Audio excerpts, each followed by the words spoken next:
The Nets have been busy this offseason, even with Harden or Kevin Durant requesting his trade. They start off by sending a first round pick next year for Royce O'Neal. To me, that was a bit of an overpay.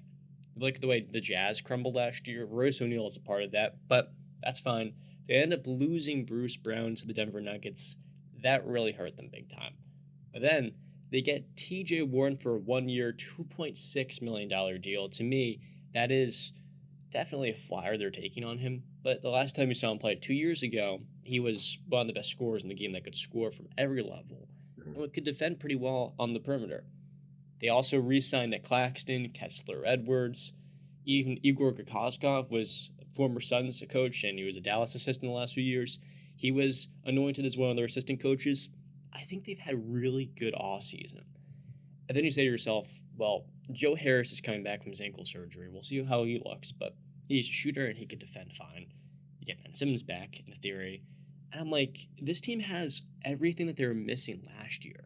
They got the forwards, the center depth, yeah, I mean, that's still a pretty big issue. But the bigger problem for them was the perimeter defense and the guys who can kind of spell KD and Kyrie a little bit. I said to myself, you add in TJ Warren, it's a great scorer. Royce O'Neal, he can hit the three, defend a little bit. That's pretty good. And so, is Kevin Durant, in theory, if he goes to Phoenix and in turn the Suns give up DeAndre Ayton, Mikal Bridges, and a few first round picks, because mind you, Sean Mark is sending trade offers to Minnesota for Karl-Anthony Towns, Anthony Edwards, and like 4 first round picks. So it's safe to say from Phoenix he would want Mikal Bridges. I don't think they're getting out of that without him. Doesn't matter if they say no, we want to give you Cam Johnson, Jay Crowder. Nope, nope. You're giving up Mikal Bridges and DeAndre Ayton to make that happen. It's just how this thing works. KD's a superstar at 33. You don't get this chance every day. He's got 4 years left on this deal. So what team would be better? That Nets group I'm talking about now, or the Suns with Bismack Biyombo as their starting center today if they trade for Kevin Durant? Justin, I'll start with you. Well, I mean, thinking about it, any team that Kevin Durant gets traded to, he's such a big star. It's gonna the team that he's going to is gonna be trading a lot. So you're gonna be whatever team he's going to is not gonna have the same skill set of players that they did have prior to the trade. So sitting here right now, Brooklyn doesn't have to trade Kevin Durant. They don't have to do it. They don't have to trade KD and Kyrie. The guy's in his 30s. What is he going to do? Hold out for a season? No, he's not going to do that. I think the Brooklyn Nets at the moment, they have a solid team. You're right. I love the moves that they made. I don't think we're going to get bubble TJ Warren. I think that one's gone. But you're going to get a talented TJ Warren, one that can score. Listen, I saw that face. The bubble is skewed, man. I don't care what nobody says. Yes, that's my hot take. But but at the end of the day, I do feel like Brooklyn may be his best fit at the moment. Brandon, talk to us. Ah, here we go again, right? With the freaking drama and all this. Now it's first he requests to trade. Now there's rumors that nobody's hearing from him. All the people are talking. Is this um all phony? Is he really gonna? Does he really want to be traded, or is he just putting that out there maybe to force the Nets to sign Kyrie long term? Who knows with these two guys? I mean, I don't know, but what team would be better? I mean, you gotta tell me, is Kyrie on the Nets or is he not on the Nets? He's on the Nets in this Okay, scenario. so he Yeah. he'll be playing with the Nets, so he'll have Ben Simmons and Kyrie with that team. So it's basically you want to play with I'm talking stars wise, Kyrie and Ben Simmons and KD, or is it KD, CP3, and Devin Booker? I don't know because I haven't seen Ben Simmons play in over a year, and I don't know how he's going to react. Because play because I'm pretty sure I heard he got back surgery. Is that true? He got back surgery done. That is true. Yeah. So I mean, how long is that going to keep him out there? The back is a serious like you need your back to freaking do anything in this life. Um, and then that type of injury at what is he 25? John 24. 25. Yeah, so young in your career and you're having already these problems. Like that's not good. I would probably rather see him on, Phoenix. I mean, Chris Paul's a proven leader. Devin Booker is a just a scoring machine. He's upped his defense in the playoffs when it needs to be upped. Yeah, I'd probably rather see him on Phoenix, but who the hell knows with this guy? I mean, to be honest with you, who knows? But And to is be honest with you, trading all the they might assets even with it? add sorry to cut this is the last point, I'll let you go. They might even add Cam Johnson to that trade. Like they might say with Mikel. Aiton, Bridges, Cam Johnson, and a couple first rounders. But go ahead, Justin. No, so it was a question for you. Is for instance, trading with Phoenix, is that worth it for Phoenix? Getting rid of all of those assets? I'll answer Well, I no. think with Aiton, they're gonna lose him regardless because they don't want to sign him to the max contract. Sure. So it's really you're giving up Mikel Bridges and possibly Cam Johnson some first round picks. Let me say this. So Ben Simmons actually turns 26 next week, which is why it's weird, like really weird to not see him play an NBA game in over a year, but he's showing up to summer league in a bucket hat. Dude, what the hell are you doing? But with that being said, for the Suns, if they can keep Mikal Bridges and still get Ben Simmons, yes, it is worth it. You mean But when I KD? look, I said and get Ben Simmons. Yeah. Yeah. If the Suns can still hold on to Mikal Bridges and acquire Kevin Durant, yeah, it's totally worth it. But when you kind of facilitate all of your assets to get Durant, and then you just create a new leaky hole, which is perimeter defense, you're going to by far your two best defensive players. I mean, Chris Paul this last postseason showed his age when the Mavericks were going at him defensively, something teams really haven't done a whole lot. And then Devin Booker, he's not going to have the luxury of playing off of one of the best perimeter defenders in the league. And then at center, like we touched on before, JaVale McGee's gone. Frank Kaminsky's 30, he's coming off injury. Who is filling that starting center spot? I say sure offensively, KD makes the best offense in the league. But in the postseason we saw at Brooklyn, those same leaky holes that were there, no center, lack of forward depth. That's going to be the same exact thing for the Suns. The difference is instead of having Kyrie, it's going to be Devin Booker and Chris Paul, who's starting to show his age. I know you love him, Bram, but that's just the reality. He's 36. I mean, this is what happens with all these players. You look at Brooklyn, sure, Steve Nash is nowhere near the level of a head coach as Monty Williams, but the team itself is certainly going to be better if they can hold on to all of those players. We just talked about it before. But yeah, like you touched on with Ben Simmons, we saw Michael Porter Jr.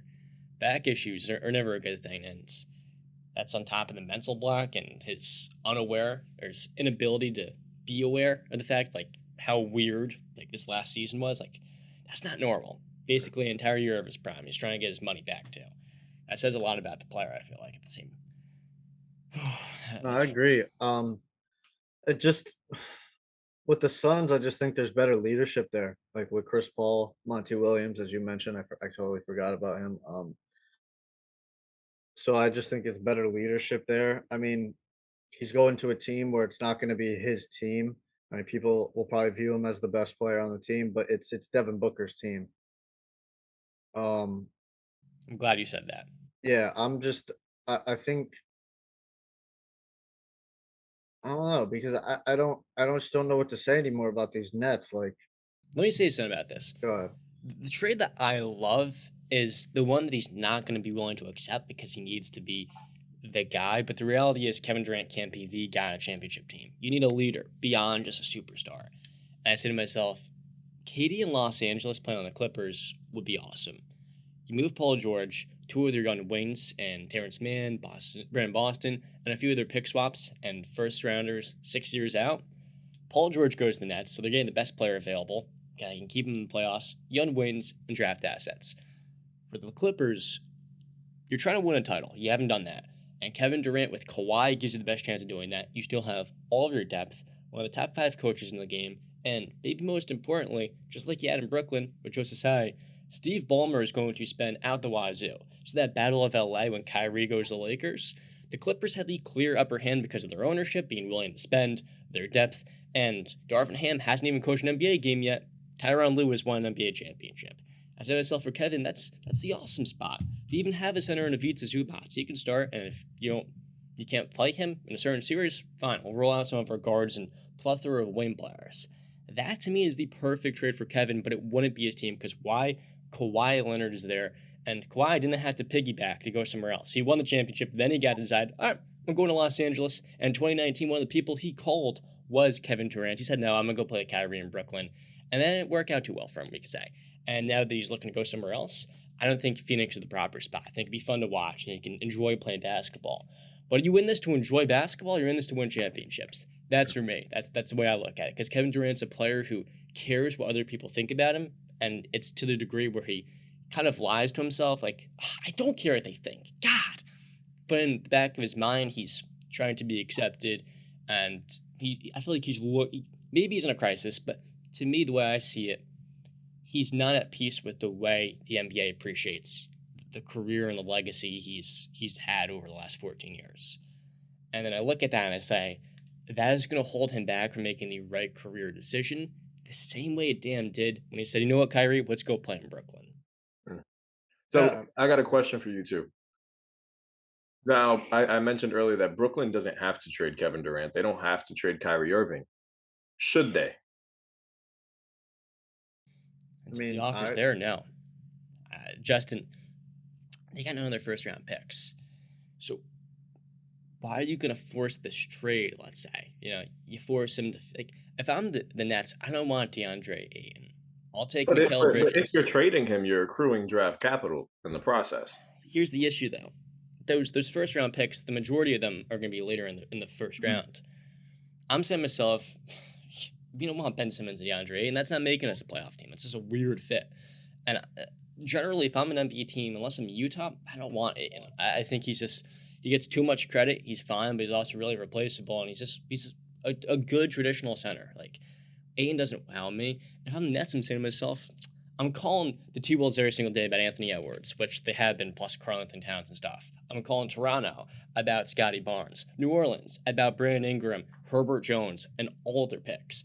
Maybe even if I can steal they actually can't trade their first round pick, number 8 overall, and Dyson Daniels, but that would be the type of package I want. Young players and a wing that can take me to the postseason. What about the Come on. Blazers? Okay, so you're thinking of the trade for Jeremy Grant, Shaden Yeah, Sharp, who they drafted, and Anthony Simons. correct. Yeah, so they'd have to move. Maybe they move Seth Curry in that deal and make the money work. I would honestly consider that as one of the 3 best offers. I Okay. wouldn't think it's number 1 because Jeremy Grant is not taking him to the postseason, and neither is Anthony Simons. But Anthony, in 2 years, when he's got the keys, and Jeremy has a win, plus Shaden Sharp, the upside there, if you're willing to be bad for 1 year, win 30 games, and you're handing over Houston unprotected top 10 pick, yeah, I would say to myself, in 2 years, if Shannon Sharp has the opportunity with Anthony, that right there could be the perfect duo, and that's got the most potential of any of these deals. You're getting yourself maybe 2 stars and a good win with maybe an extra pick. So I'd say, yeah, that's one of the top 2. With if Anthony Edwards not being traded, but if I'm the Nets, that's my North Star right there. I'm saying I'm literally calling Tim Connolly every day. What can we do for Anthony Edwards? Kevin Durant, heck. I'll even throw in, Joe Harris or Ben Simmons because I think Anthony Edwards will be that good. He's just 20. so just to jump off on what Justin asked about should they trade him. Um, and this is actually to go back to a point John made, I think, 2 episodes ago, um, where he talked about there's a possible lockout in the future for this year, and because the owners and GMs and whatnot of the NBA are kind of getting sick and tired of the players running the league, like, and I agree with them. Like on one point, I agree with the players, but on another side, you signed a contract, you have to honor the contract. Like if you're not honoring these contracts, then what does it mean to put your name down on a piece of paper then anymore?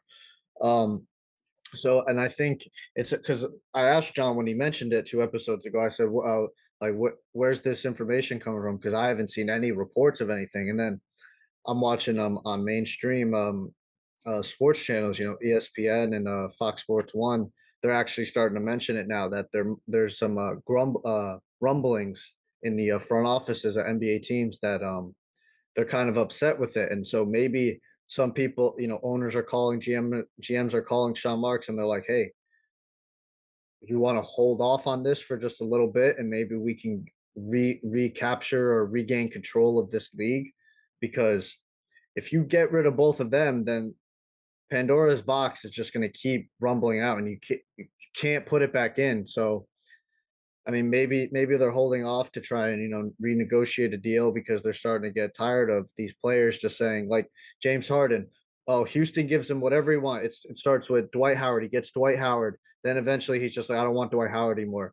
They get rid of Dwight Howard, they bring in Chris Paul. 2 years with Chris Paul. Oh, I don't want Chris Paul anymore. Okay, we get rid of Chris Paul, we bring in Russell Westbrook, your old friend. And one of the worst trades we've seen in the last decade. Yeah, it's a bad trade, but they give him another thing that he wants. A friend, somebody he's played with. You get Westbrook after a year.